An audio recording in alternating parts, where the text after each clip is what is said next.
What's up, party people? I'm Kelly. And I'm Bean. And we're Kelly Beans Bees. We're first-time beekeepers here in Central Virginia. And today we're going to break down some of the equipment that we have for our first time beekeeping. So make sure you stay till the end. We have exciting news to share, but let's go ahead and dive in. All right, everybody. So we're going to explain to you what all this is. This is pretty much what you would see in the middle of a honey or nectar flow. Some people call it one, some people call it the other, but... And right now, ours are a little nakey. We're going to work on that, though. We're going to need to paint all of these, but we haven't gotten paint yet. We're just going over what everything is. So what you got here, I'm going to go from top to bottom. Up at the top, we start with what's called an outer cover. We have a little piece of metal on the top, and this makes it so that the top's more weather resistant and nothing gets in. So that's just covering up your bees so that they don't get wet or anything like that. Underneath that, we have what's called an inner cover. The inner cover is where the bees will actually come under, and this is where they'll live, beneath this. You put this on because the bees create something called propolis, which is sap from trees that they've mixed with some other things, and it's pretty much bee glue. That's what people call it. So we'll have to pry it open with a hive tool when we go to actually open up the hive. Right, so they'll seal everything below on the top of this box. The reason that this exists is because if you had the top cover on the hive and not an inner cover, they would seal the top cover down. And the way the top cover is built, you can't get under that very well to pry it. So it would pretty much be stuck there and you wouldn't be able to do anything about it. Next is what the people want. Oh yes. These are, technically they are medium boxes. This one is a medium, and these down here are deeps because, you know, they're deeper than the mediums. There's another size we don't have any of, but they're called shallows, and they're used for some other things. And as they say, it's real shallow. Yes. Comparative. Right.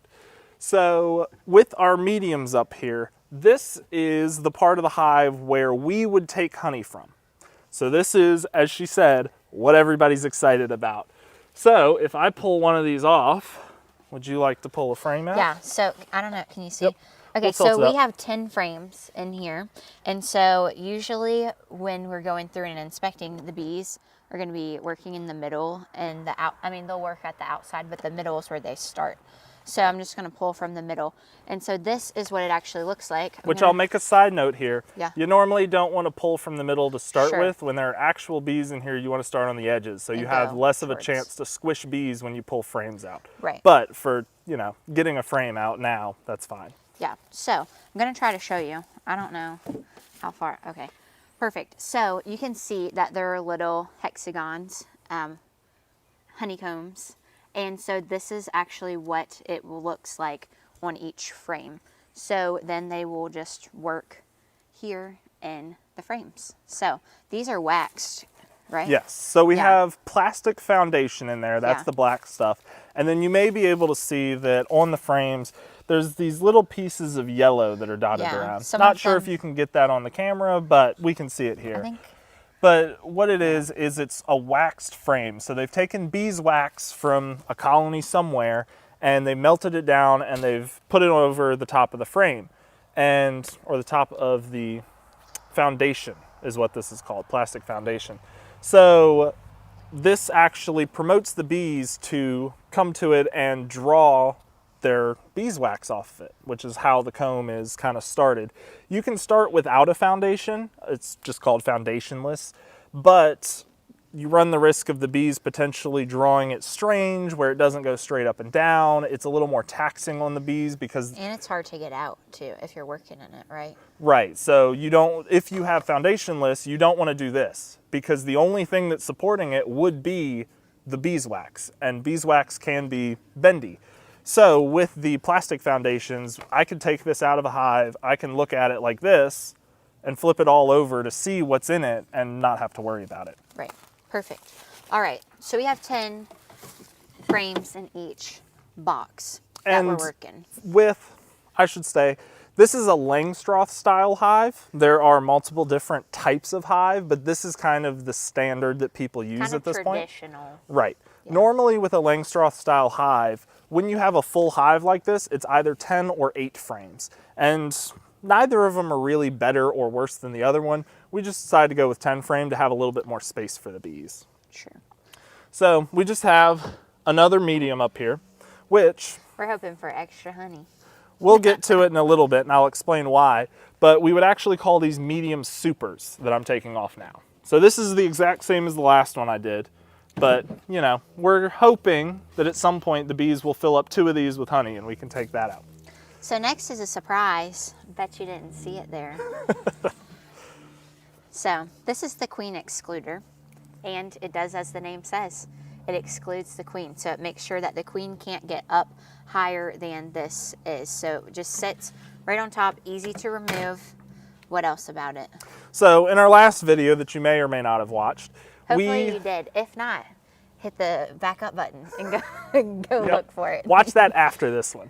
But we talked about kind of the life cycle of bees from egg to when they hatch. And some of you might have been wondering, so if you're taking honey out of these hives, but there are also all these eggs and baby bees, how do you separate it out? How do you make sure that the honey you're getting doesn't have baby bees in it? Because I don't know about you, I don't want to be eating a baby bee. Like, sounds gross. Ever.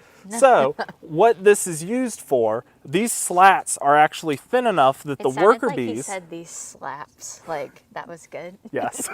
No, these slats that are in here are actually thin enough that the worker bees can get through them still to get up and put honey in the supers, but they are close enough together that the queen is actually too big to get through them when she's laying eggs. Booty too big, y'all. Yes. So that means that you don't have any eggs up above this. So that's why we can say that these should be full of honey. Yep. Now we've made it into the deeps. Yes. We're double deep here today. And what would we call the double deep section? The double deeps. The brood box. This is where the family is, where Yes. the babies are made. So you can see this is a lot longer, thicker I will grab one Bigger of the mediums and we can show you. than what we had before. So almost double the size. And this is where the brood or babies will live. So So the queen will reside down here in the 2 deeps, and she'll lay eggs all through here, mostly in the center. And then if I take the frame back out, sorry. so a lot of times you'll look at the frame, and in this section here, right in the middle and closer to the bottom of the frame, there will be eggs, larvae, capped larvae, and we would call that brood, hence why this is the brood box.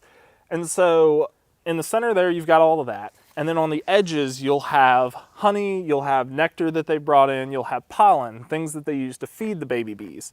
So a lot of times when you've got 2 deeps like this, the bottom one they will use mostly for the brood, and then they'll do that little ring of honey and pollen and stuff.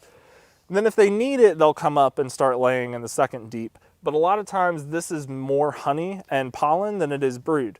So when we get towards the fall and the winter, and we've taken these boxes off, the bees still have quite a bit of honey and pollen stored away that they can use for the winter to get through. So when we take honey, we're leaving them enough to get through. We're just taking the excess for ourselves. Yep. And for you, Yep. hopefully. And so I had said earlier we would come back to the word supers. So it's called supering when you put a box on top of your brood box. Yeah. So we've got a brood box here. Both of these, technically it's a brood chamber. Each one is a brood box. Anything that we put on top of this is a super. So we could have deep supers. Even though we have mediums, you could put a deep up here. So it's kind of like if you go out and you supersize your meal, you're adding on to it. Yep.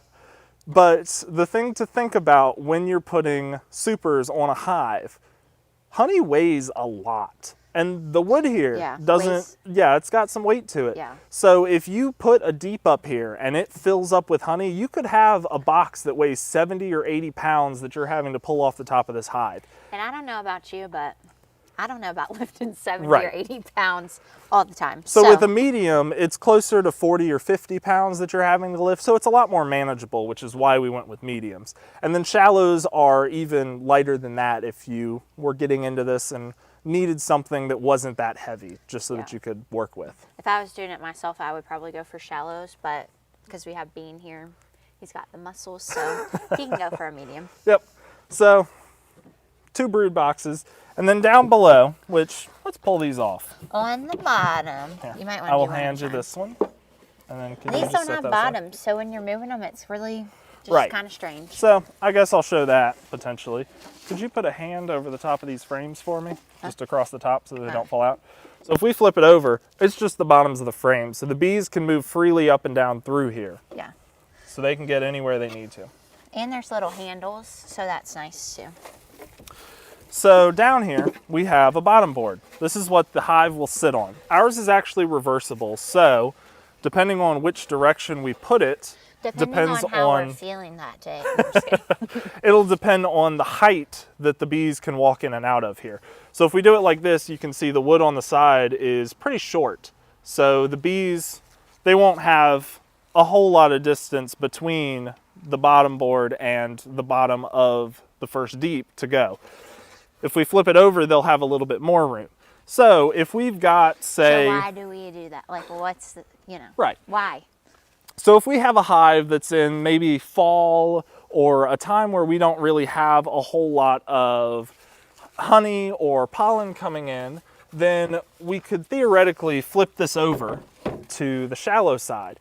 And what this does is it gives a smaller entrance for the bees so that other insects, maybe like other honeybees or maybe wasps or hornets, have a harder time getting in because the bees have a smaller area to defend. And the other thing is, if you have problems with mice around, mice like to hang out in beehives for the winter because they're nice and warm. So if you have a smaller entrance like that, the mice have a harder time getting through. But if you flip it over and use the deeper side, it'll give the bees an easier time to get in and out of the hive. It gives them more room to do things like ventilate the hive. They can move air in and out easier, and it'll allow more bees to move in and out to hopefully bring in some honey for you. Yep. Perfect. But I think that's all that we have for the hive bodies themselves, but we got a couple other little things sitting around that we'll use. Accessories. Yes, so we will get to those in a second. Hey guys, so you may be wondering, wait, where's the rest of the video? I thought we were doing the rest of the accessories that we would be using.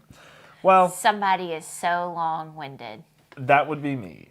So we figured we'd break it into 2 separate videos because it got a little bit longer than we expected. So thanks for being here for the first half of this video, and be on the lookout for the next one coming up soon.